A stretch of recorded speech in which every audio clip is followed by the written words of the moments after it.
wanted to own it, just wanted to take the time, learn all the things that I could about you. Now it's such a mess here, oh, we are just stressed here. Used to be so easy with you. Oh my God, it was so fun cooking with you, Chef Vieira. So, what are we going to make? What's our first dish? So the first dish we're going to get started on, we have a lot of local produce from the Central Valley. I have a lot of trumpet mushrooms available. We have some beautiful heirlooms, and we're going to get started on the bruschettas. So to start off, we're going to get chopped on some kale. We have a lot of kale that we're going to be getting into. Just going over the products that we do have available. Like I said, we have trumpets. We have some nice organic kale, the heirloom tomatoes, some Fresno chili peppers, and we're just going to hop right into it. So starting off a little bit of knife cuts. We're going to get those chopped down, and we're going to make our way down to the saute pan to get everything ready. And what's your specialty anyway? I specialize a lot in Latin American cuisine. I know a lot of chefs, when they start off, they run down to France and other places like that. For me, I jumped down to South America. I landed in Peru.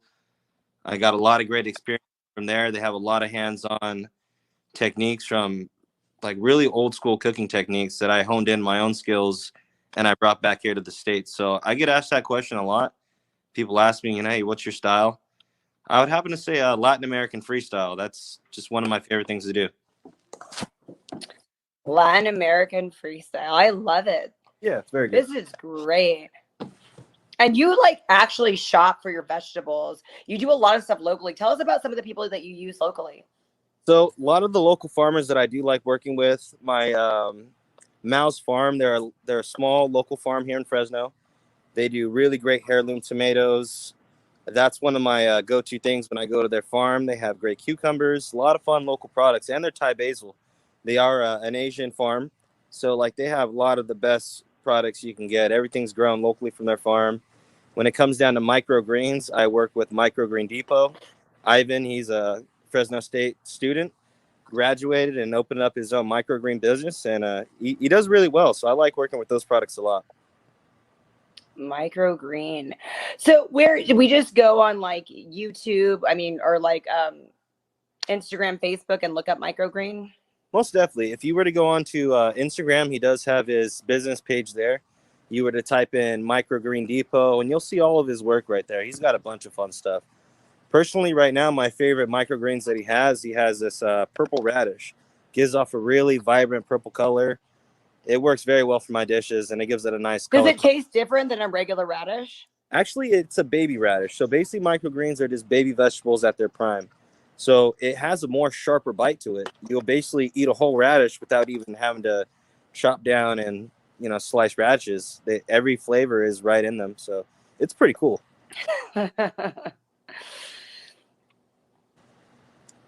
Very fun. Oh my gosh. It was so much fun cooking with you. I love just getting my hands in it, getting it dirty, getting all the flavors. Tell us a little bit about your experiences when you were in South America. So when I first got to South America, I tried this dish. It's called antecuchos, and it's basically marinated cow heart served with grilled potatoes. And my first time being there, I was just exploring my local area, skating around, finding spots. And I happened to find this little corner, and across the street there was a little cantina. So what really caught my attention was the smell of meat potatoes. Like the smell crossed through my nose, and I was like, whoa, one of those things, that's meat potatoes. So I went over there, I stopped. It cost 5 soles, which is probably like $2 in American money. And to my knowledge, she gave me 2 beef kebabs and 3 potatoes with a nice creamy sauce. And it was the best thing ever. I ate it. It was great. And when I went back to explain what I just had, they told me, you just ate cow heart. But you would never know from that first experience. It was amazing, So it totally opened up my whole perspective about different foods to cook with, different organs, In other countries, they eat parts what we don't really cook with. And they use some of the best dishes in the world were basically made off of poverty. And I got to learn from those experiences and eating in different places. Drinking late at night with friends and then going to find a little corner chicken spot and just having really, really cool, fun experiences.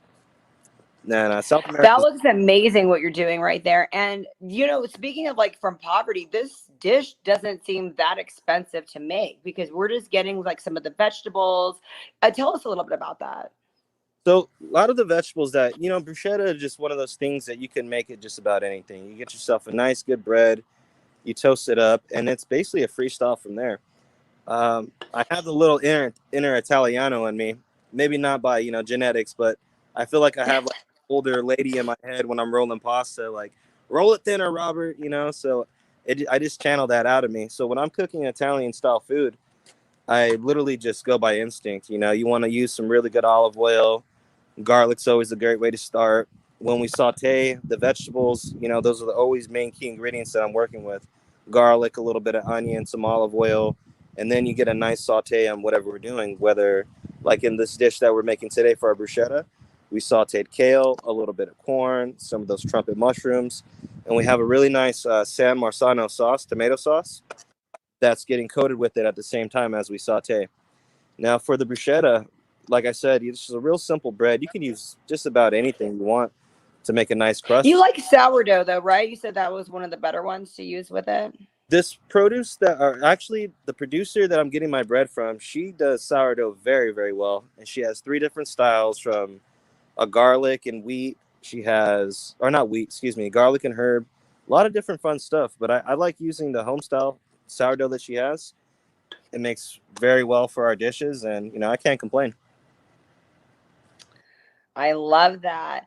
And so, you had a unique experience this weekend. You were trying to get something that was $90. Can you tell us a little bit about Oh, that? most definitely. So I took a little spontaneous trip down to the Bay, grabbed a buddy of mine, and you know what? Out of all the times driving up towards San Francisco, there's a little spot in Gilroy, and there's an ostrich farm there. So I was like, yes, this is finally my chance to stop and check it out. And so when I get there and I asked about, what culinary ingredients did you guys have? They said they have ostrich eggs and they go for $90 a pop, but they're only available in the late summer season, which we are in right now. But they told me they need at least about another week. So we got at least another week or so until we can do some ostrich omelets. Where are you going to be cooking that at? Most definitely, I like to practice first dishes that I put out. But I do a lot of the practicing in my Bitwise kitchen. We have a really strong test kitchen there. And then I sell a lot of my products going from P&R Fusion. We sell consistently Thursday, Friday, and Saturday at Gazebo Gardens. It's the corner of Shields and Van Ness from 5 to 9. And you'll find a lot of abnormal specials there when it comes down to, whether we're doing crawdad arancinis or, we'll do a crawdad bruschetta. We've done that before. You can find duck tacos on our menu. A lot of fun stuff. We try to switch it up a lot. And then I love the story you were telling me about South America. You said a lot. The food is so fresh, and you catch a lot of your own food that they do that there. And I found that so fascinating. Explain that. Yeah. So it's a really great experience. When I was there, I was working for a really good local chef. He had his own cevicheria, and my first months of going there, because we'd stay there for like a month or so and then come back to the States. But during that whole time, I was working in a restaurant. I was working under my chef Bio, and he taught me everything from food from the land, the jungle, and the higher Andes. But just about every morning, we would get up at 3 a.m. and we would take a trip, about a good hour ride down to Central Mercado, which is basically just the main market to buy all the seafood. So whatever fisherman that came in hours ago that caught the octopus, the crabs, the clams, every single thing was literally brought in an hour or so straight from the water, and everything was fresh. So we would take those products, we'd come back, would sleep for a little bit because it's still 5 a.m. Would wake up at 6 and start prepping. And it was just one of those experiences that you can't ever really forget about. When I share with others, it's always that like, wow, that's a really cool experience. Whether it's peeling potatoes or peeling fish all morning, and cooking till 4 and then do it again the very next day. So it's definitely an experience, and it's something I'll never forget. Oh my gosh. So explain what we're doing here. I could actually taste it. Actually, so what we're doing right here, me and you, we are plating. We are plating our bruschettas. We have our mix that is in the bowl, the corn, the mushroom, the sauce that's together, and the kale. And right now, we're just doing a little freestyle plating before we actually put it on the plate. I like to do my work on cutting boards, make sure they get to the point, nice and presentated, and then we could add them to our plate and get things going. But bruschettas, that's a really fun dish. I like creating. You can't go wrong on a nice appetizer.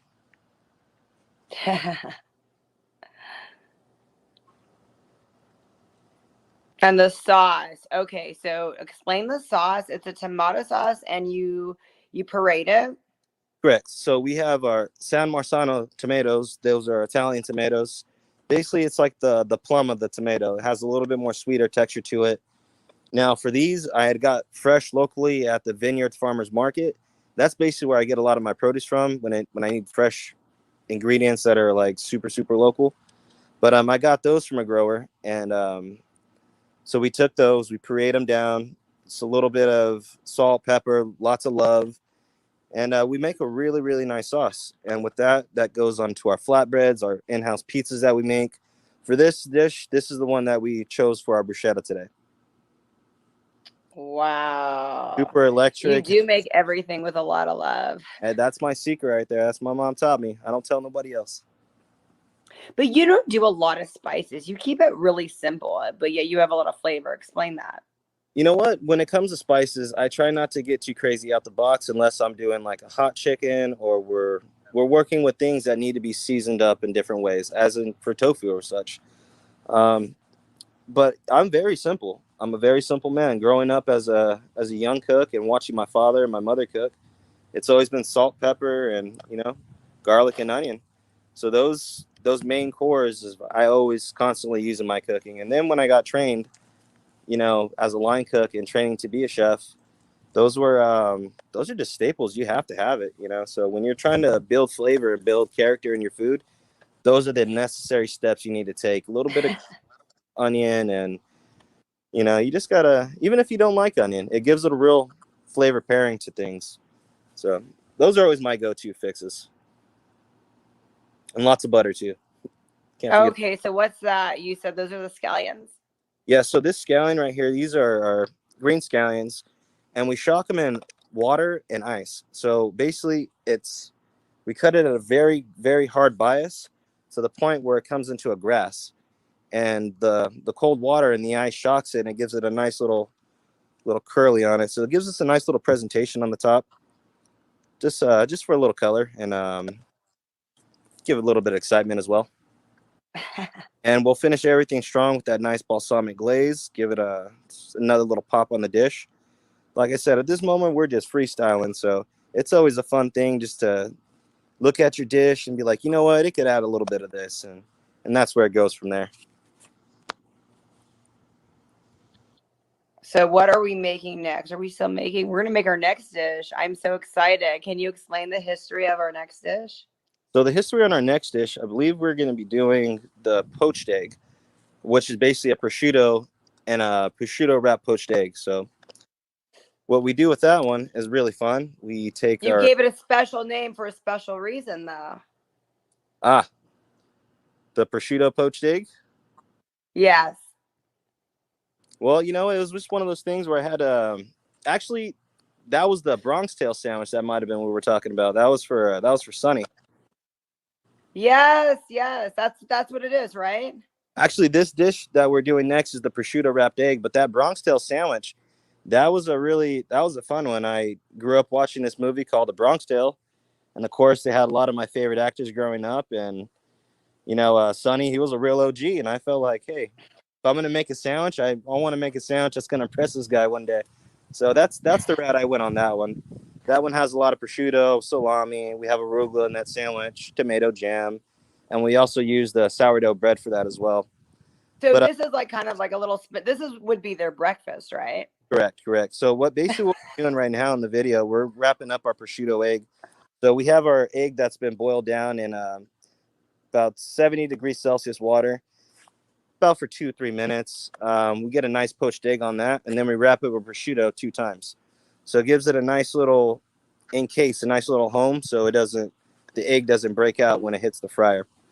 And before we even get to that point, once we get it wrapped up, we have a nice little egg wash. We'll throw it in the egg wash, quick little bread flour, and then from there it can drop right into the fryer. And then we get a really, really nice crispy egg from there, and it's a fun dish. I really like that one. And this is like a breakfast, like a bougie type breakfast. And it's so, again, the ingredients. It's how much is it to buy eggs? And to me, this is like stuff you have in your fridge already. Everybody. You can find prosciutto in just about any market. You can go down to Wenco, Whole Foods. They guarantee they have that. And like I said, these are definitely home products. You can just, you can look here, get a base idea, and go to the store and shop it and do it for yourself. Because I've done a lot of recipes. I've gotten it. And then by the time I go shopping and get everything, get all the ingredients, it's like, wow, this is a lot. Sometimes cooking is like more than going out. But so far, everything I've seen from you, this is really affordable. Most definitely. So like I said, I try to, less is more when it comes to my book. My chef, he taught me that earlier in my days. And so when I'm making and creating dishes, I try not to keep too many components in one dish. I want to create a star of the dish. And the star of this dish is the prosciutto and the egg, prosciutto wrapped egg. So trying to highlight those two ingredients and compare them in their best composition on a plate. So for this dish, we just added a little bit of, we have the micro leeks. We use that as a nice little bed of grass. And we have right there, we're showing is camote chips. So basically sweet potato chips that are shaved down and fried. And we use that as a plating component as well. And as well as a crunchy component to the dish. You get your prosciutto, then you'll get the soft egg, and then a nice little bite of the chip. So things just try to balance out. Like I said, when we're creating dishes, you definitely don't want to have 9 things on a plate, because it's a little hard. It's a little hard to tell sometimes. Right. It's funny because we interviewed Joseph D'Onofrio once, like a few months ago, from a Bronx sale, and I so want him to try your sandwich sometime. So next time he comes to Cali, like we gotta see it. That's so cool to me, really. When you guys had mentioned that, I was like, wow, that's awesome. I'm getting closer. I really made that sandwich in hopes one day that he would actually try it. So that means a lot. Oh my. And then as far as condiments go, I see that you use some balsamic. What's your rule for condiments? Well, rule for condiments is basically, well, like I said, a lot of the dishes that I do, sometimes it might be a little bit of Italian. I flare off on Asian sometimes. So I do have different garnishes and aspects. I use a lot of Fresno chili oil. We make our own as well. I use a lot of sake when it comes to marinating. Balsamic vinegar, or excuse me, the glaze as well. There might be a time where I might take a beef cheek and marinate it with chicken powder and balsamic glaze just to give it a natural, different vibe. And it works out pretty well. You'll be surprised what balsamic vinegar could do. When it comes to garnishing, I like to use a lot of different things, especially microgreens. Those are always fun. Corn, the hair of the corn, that's always, we take that, we fry it, and it kind of makes like a natural little nest. A lot of different aspects for my garnishes. I try to keep my books very open. And those are like plantains. Explain what we're putting on top. So as we're putting on, they look relatively to plantains, but those are the sweet potato chips. So we'll take the large sweet potato, we'll shave it into nice thin strips. So you can use a potato peeler. We have a Swiss peeler that gives it longer strips. And with those strips, we give it a quick wash because there is a lot of starch in them. And for it to last, we give it a quick wash so it lasts in the refrigerator longer. But basically, you just take those, you deep fry it, flash fry it real quick for like a minute or so. You pull them out, you let all that excess oil drain off. And then we have a really nice crispy chip. That could be a component to a sandwich, a salad, just about anything your heart desires. It has a lot of fun colors as well. So let's see. I think we're finishing up our egg dish right there. About to cut it open. Oh my god! Nice crispy prosciutto like a taste egg. Of heaven. Yeah, so this was a really fun dish. I woke up proud after this one when I made it. It was it's one of those things that's on the menu board. Nice, cooked all the way egg through. Yeah, it's really nice. And so tell me, what's your creation? Is it the next dish that you completely made up, or was it this one? No. So that dish a lot of these dishes I completed on my own. Uh, Actually, all of them. You just take different things and compare them in your own way. Sandwich is a sandwich, but you got to present it in a new, different form that's going to make your customer more excited about that sandwich. We live in a city, as in Fresno, the Central Valley itself, where we're a fast food town. We have a lot of just, Oh my gosh, caramelized bacon, caramelized bacon. oh yeah, that bacon jam. That's a good one. That smelled so amazing. And it's funny because after that, like I totally understood the whole sweet bacon thing, like why people are Yeah. doing bacon ice cream, bacon donuts, because at first I was like bacon, but that was like a dessert. Yeah, it has a nice tangy and sweet finish to it, so it can go a lot of ways. We've seen candy. How do you make that? How do you make the bacon jam? So we basically, with a lot of our leftover bacon that we have, that say if we cooked a lot and it was a slow day, we're not going to resell that bacon for tomorrow. So what we do is we chop it into smaller pieces and we caramelize it down with some onions, and then we add apple cider vinegar, a little bit of brown sugar, and all that naturally just cooks down, reduces down. So it takes about a good 30-35 minutes. But once that's all reduced down, that is our finished product of our bacon jam. And that could be a spreadable content if you want to just throw it on some toast, avocado toast, put it in a burger. It's very versatile. You can do just about anything with it. And see, right now, as we're hopping into our camote rellena.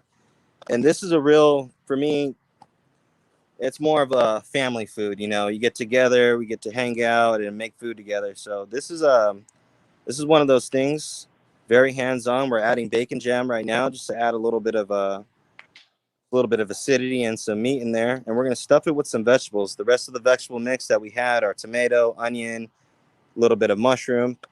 We're also going to stuff that inside there as well to utilize the rest of our products. And then from there, we're going to make our way down to the deep fryer, give it a nice little coating of some cornstarch, and then we'll fry it till it's really nice and crispy. Oh, how exciting. Very exciting stuff. I enjoy what I do. Well, I enjoy tasting what you do. I appreciate it. I really appreciate it. Okay, so tell us how we can hire you for our parties, private events. How do we get a hold of you? How do we hire you? Explain your social media.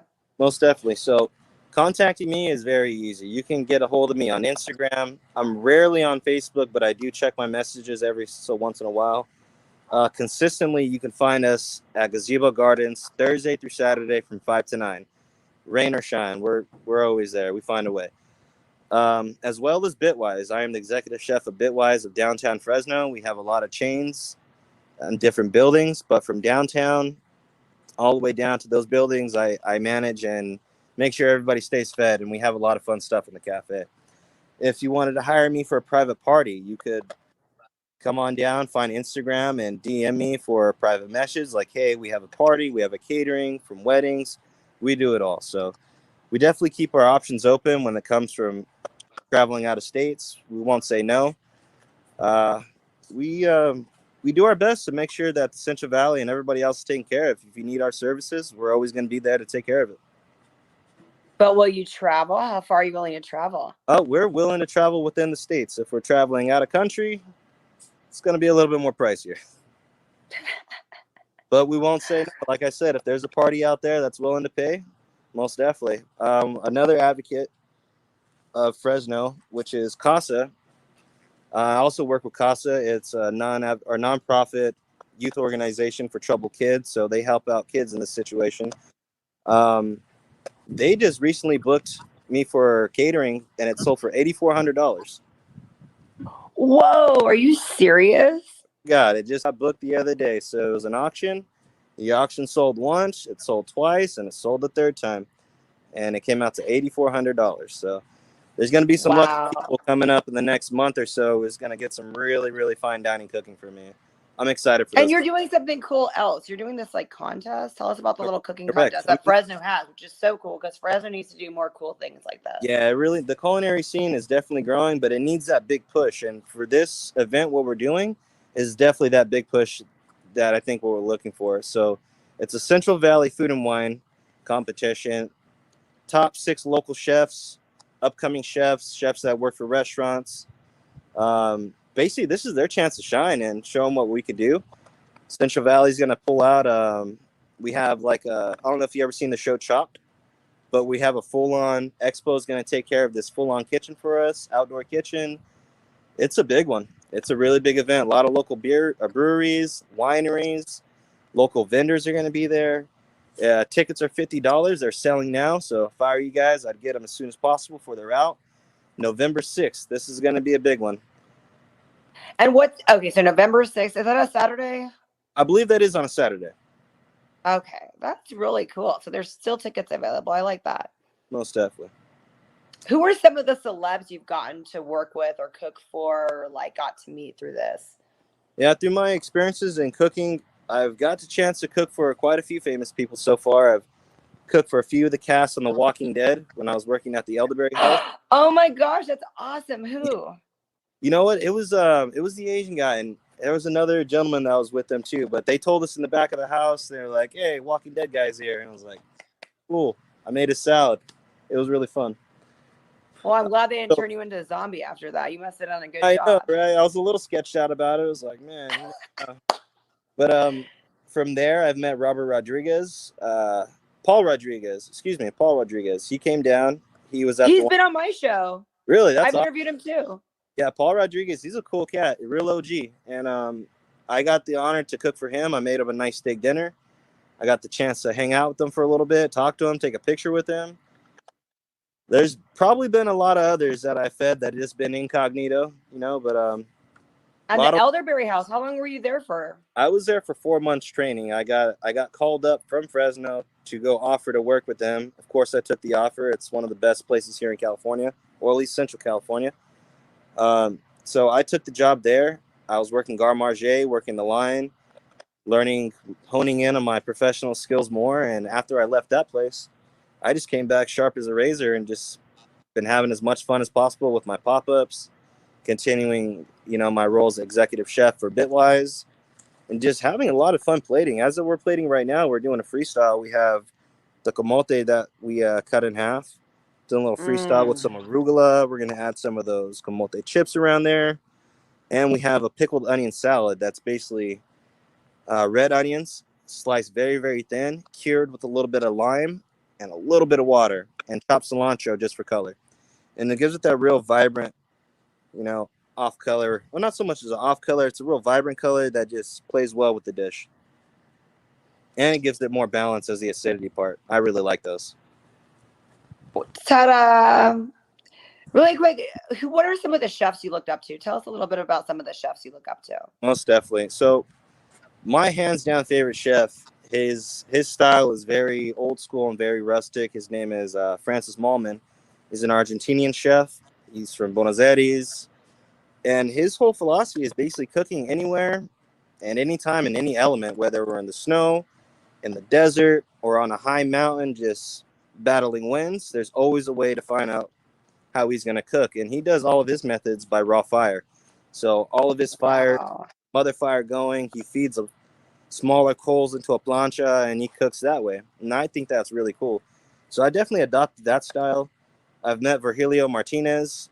He's a 3 Michelin star chef. He was ranked number 5 in the world when I first met him. And his wife too. They're both great chefs. I got a chance to meet them. And those are the chefs I look up to too, just because they're out of the box creativity, whether working from the jungle, different products, diving down in the ocean, finding different things to work with. So a lot of those guys, they really inspire my techniques. Alex Atala, he's a Brazilian chef. And you know what? He decided to go out into the jungle and he found like some ants that taste like lemongrass. So he makes it and puts it on a small marshmallow, and just like his diners, they're just like, what are you doing? But if you close your eyes, it tastes like lemongrass. So that's his whole, there's a lot of things out there that I really admire. So I definitely try to take all those little things and hone them into my style and my own skills. It's pretty fun. Thank you so much for coming on my show. Thank you for the demonstration. Thank you for letting me cook with you. Thank you for the recap. You are so awesome. And hopefully we can do another cooking sesh sometime. Most definitely. It was an honor. I really had a great time cooking with you guys, and I really appreciate it. Anytime. Thank you so much, Chef. Awesome. Thank you very much, Sparkle.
Welcome to Everything Sparkle.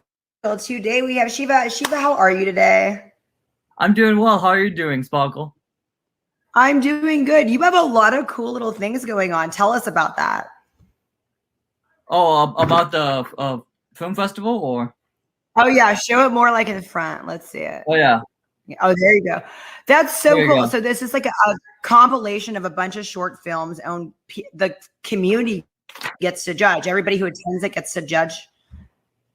Yeah, that's exactly right. Yeah, this is and this film screening is done internationally, so it happens in 6 continents around the world, and it's happening from late September to early October. And we will have a screening here in Fresno on Saturday, September 25th at 7 p.m. at Fresno City College. And basically, the highest rating on the films are PG-13, so it's honestly open to everybody. You know, of course, you know, it's at a college, so also college kids and high school kids are welcome to attend. Basically, you come and you will get a ballot, and you will be watching 10 short films, and then after that, you will you vote which one you like the best, and then after that, we will send the ballots up to New York City, where they'll be tallied up, and then we'll announce the winner.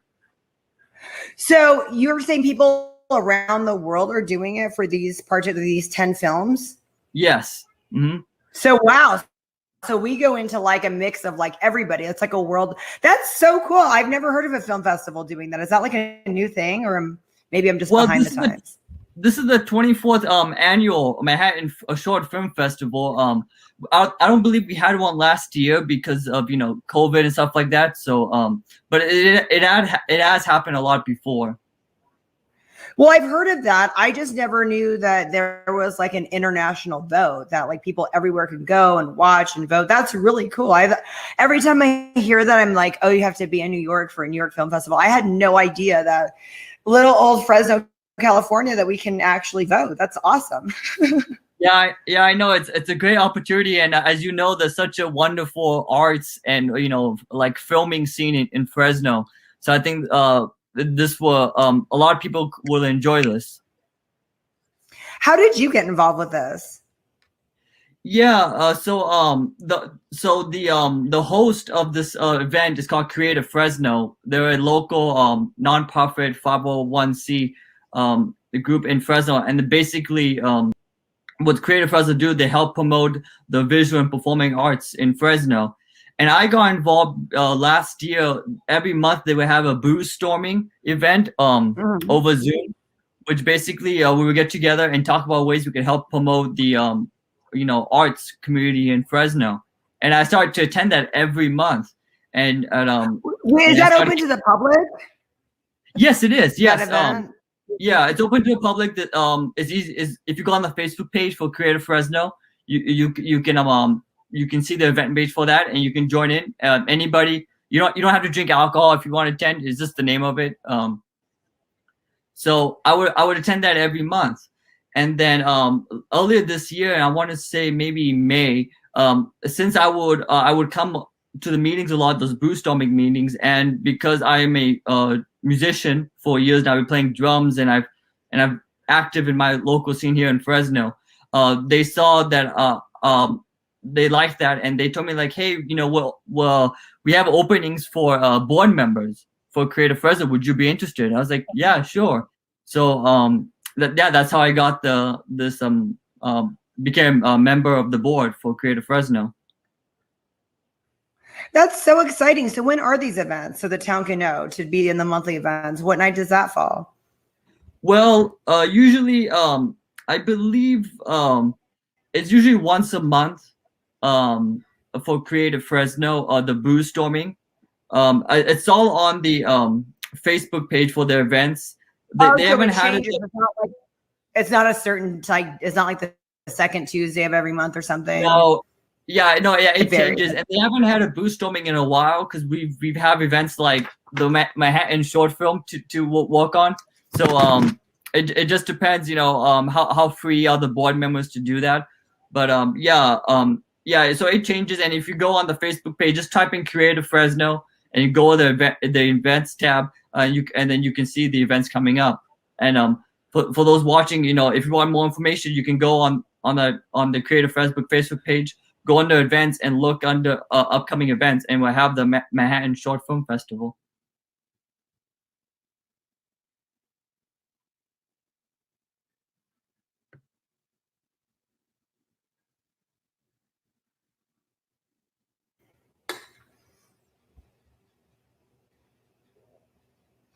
So Shiva, how did the films get put into this festival? What was the process in that? Well, the films that we'll be showing on the 25th, there are 10 finalists. So there were many films made. I believe there were 960 entries from 70 countries. So this is the finalists. So there's a whole bunch of films, and they keep getting voted off, in the semifinals and quarterfinals and all that, to eventually come to 10. Who chose all that? Did you have a part in choosing in that, or no? Like, who got to choose and narrow it down? No, I did not have a part in that. I believe the people in charge of the Manhattan Shorts in New York, they had people do that, and then they select the finalists, which was we're going to have in Fresno. So just being in this is an honor for the films. If they beat off that many films, that's crazy. So just being like nominated is a big deal. Yeah, it really is. And I was looking over on the flyer and on the Facebook page of all the people, like, for the films. Like, they're not just made in the US. You have one made in Afghanistan, one made in Canada and France and Italy. So it really is truly worldwide. And I was reading the synopsis of those films. It's really interesting films that they're making. So I'm really excited to see like how they make interesting films in like 10 minutes or 15 minutes. So. That is so cool. You got a really cool job there being a board member, huh? Yeah, it is pretty cool. Yeah. It's really fun. We're working on having a radio station, put in like our own Creative Fresno radio station. So I handle more of the music stuff, but it is pretty fun to help out with other performing arts like this film festival. Wow, a radio station. That's so cool. So your music would be played on the radio station, huh? Yeah, it's all local music from Fresno because we had to promote the Fresno scene. So yeah, so the bands that I'm in Fresno, like Kurt and the Gooseberries, are making a record right now. Eventually, that album will be put on the radio station. Mm-hmm. That's so awesome. So is that the main band you're with, or are you with multiple bands? Well, I'm in multiple bands. Kurt and the Gooseberries, that's the band I joined with Kurt back in July. I'm also in a blues band called Fresno Slim and the Dead Shrimp. I know. We played at 509B, as you remember. There's also a talented young lady named Chantel from Senga. She comes to the jams at 559B on Thursdays. She's starting a band. I'm a part of that as well. And so those are the main projects I'm in. I'm also in a Tom Petty tribute band as well. It's really interesting because the other guys from the UK and I'm the only one from the US, so we just send tracks and record music across the pond like that. So how do you get involved in all this, Shiva? You were like you were so many hats. How do you get involved in all of this? Yeah, thanks. Honestly, the Tom Petty thing, I woke up one morning and I saw on Facebook somebody asked like, "Hey, I need a drummer for this Tom Petty tribute band. Who's interested?" And somebody wrote my name down. So that's how I got that. But for more of the local gigs, yeah, for more of the local gigs, I just went to the local jams and I would just play whoever needed a drummer. Like at 559 Beer or at the jams in Papa's Place or at Goldstein's in the Tower District in Fresno. I would just go there and whoever needs a drum is going to play, like sing or play guitar. I asked, like, "Do you want a drummer?" It's like, "Sure." And then we play. And then after we play, they're like, "Hey, you're really good. I'm forming a band. Do you want to be in it? Or I have a gig. Can you play drums with me for the gig?" So, yeah. That is awesome. You're so ambitious. I respect that. But you're a movie buff as well, because look at behind you. Tell us about these. Tell us about all these posters behind you. Well, thank you. Yeah, I mean, they're not films, but they're actually concert posters. I'm a big fan of a band called Tom Petty and the Heartbreakers, and I never saw them live, but I've done my best to see the band members, the Heartbreakers, their own respective solo projects. So that is my Tom Petty shrine, as I like to call it. On the walls are all the different posters I've been to for many of the band members, the drummer of the band and keyboard player and the bass members. They have their own side projects, and I'm glad to say that I've met them multiple times and I've become good friends with them. So those are the concert photos, posters I got from them, and I also have some records and stuff like that on the side right there as well. Oh wow! Petty. So as far as music comes out that you put out there, where can we listen to your music that's recorded? Sure, yeah. So my first band that I made called Mystery, we're right now we're working on a second album. It's done recorded. We just have to mix it and then release it. But you could find me on Spotify and Apple Music and Google Play and all the streaming platforms as Mystery, spelled Mistery. And our first album is called Dark. That's available on all the streaming platforms. And our second album is coming out this year in a few months. That will also be on the streaming platform as well. All the streaming platforms. So Mystery with an I. Yes, Mistery. Mm-hmm. That's awesome because the producer of this show is Mr. E. Oh, okay, sweet, yeah. So the final film festival where we get to go vote at Fresno City College, what date was that again and what time? You said 7 p.m. Yeah, it's on Saturday, September 25th at 7 p.m. It's at the OAB auditorium. Can anyone come or do you have to buy tickets in advance? What's the process? Anybody can come. You just have to pay upfront at the door. It's $15 for general admission. And it's a $5 if you're a student at Fresno City or any student. If you have a student ID card, it's $5 to get in. Oh, wow. But there's a lot of space. We won't get turned away if we don't get our tickets in advance, right? There's enough space for all of us. Yeah, there's lots of space. I mean, we're not selling tickets in advance. Just show up. Yeah. First come, first serve. I like that. So in order to get involved of all these different things, it's called the Fresno Creative. Well, Creative Fresno, actually. Creative Fresno. And that's on Instagram, Facebook, Twitter. Yes. Yes. Instagram and Facebook. Yes. So to get involved, it's good to be in the arts. If you're an actor, musician, that's like a good group to kind of get with, right? Oh yeah, definitely. Not just performing arts, but also visual arts as well. If those are people watching here are into painting and sculpting, we have amazing painters and artists as part of Creative Fresno as well. So if you're both visual arts and performing arts, you're totally welcome to come check us out. So they do events often then, not just with that, but like you have more. What are some of the other events you do yearly besides this one? Yeah, earlier this year in June, we were part of a event in Kingsburg, and me and the muralist of Creative Fresno, her name is Brandy News Viegas. We both went out to an event in Kingsburg, and we made our own Creative Fresno mural, and we invited the community members of Kingsburg to come out and paint on it as well. So we do that as well.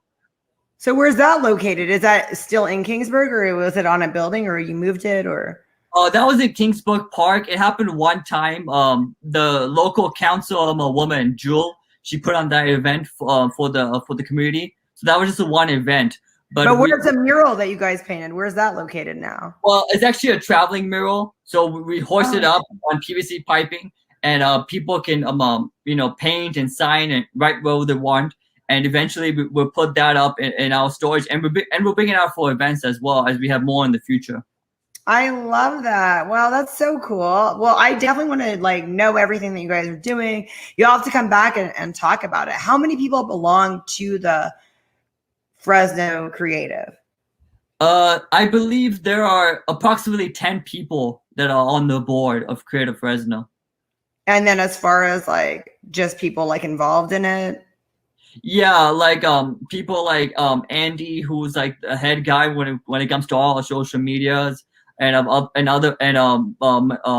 Michelle, she's one in charge of this film festival, like getting it here in Fresno. So yeah.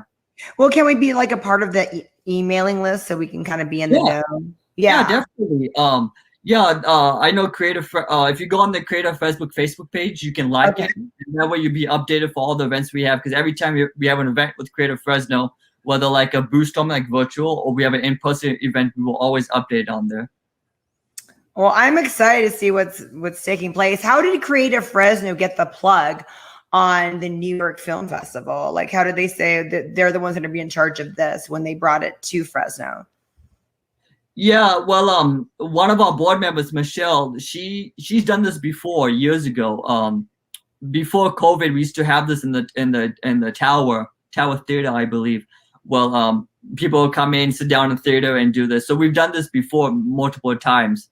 So you guys changed locations. You guys used to do at Tower Theater. Now you're doing it at Fresno City College. Interesting. Yeah. Yes. Again, we didn't have it last year because we couldn't really have a film festival because of the pandemic. But things are getting better now. So we're having it at Fresno City College. It just depends, which venue they're available that night, and also seeing how much it costs to rent out a place as well. So she has like a relationship with people in different areas in the film world where they're like, okay, you guys can be a part of the voting for these. Yeah, exactly. Yeah. Oh, I love that. That is so great. I love when anyone brings stuff like this to the Central Valley because we always can need more of the arts. Well, thank you, Shiva. What's your personal information that people can contact you with, like Instagram, Facebook, Twitter? Yeah, so I am on Facebook. Type in Shiva A Umesh. That's my name, SHIVA. Shiva A Umesh, as the name appears on the screen. You can also find me on Instagram as well. At jukebox _ hero 78. That is my personal Instagram account. I also have a Instagram account devoted to my drumming, and that is Shiva Umesh.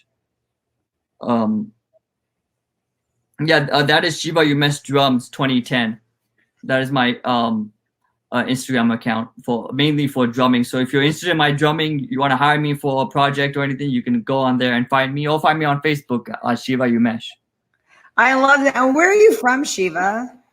Well, I was born in Modesto, but I've been living in Madera since 1999. Oh, okay. So you still live in Madera? Yeah.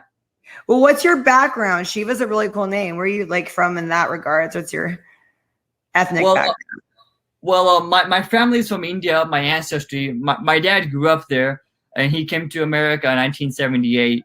My mom grew up in South Africa, but she's also of Indian descent as well. So she came to the States in 1984. Met my dad. They got married the following year in 1985, and yeah. That is such a great story. So unique. Well, Thank you, Shiva. We'll have you back sometime and talk about more events. Thank you so much for coming on my show today. Thank you so much, and thanks for having me, Sparkle. I hope you enjoyed it, and hope to see you guys out here for the Manhattan Short Film Festival. We'd love to see you guys out there. Felt right in the moment, felt right in the summertime. It felt right drinking cherry wine with you. I just wanted to own it, just wanted to take the time, learn all the things that I could about you.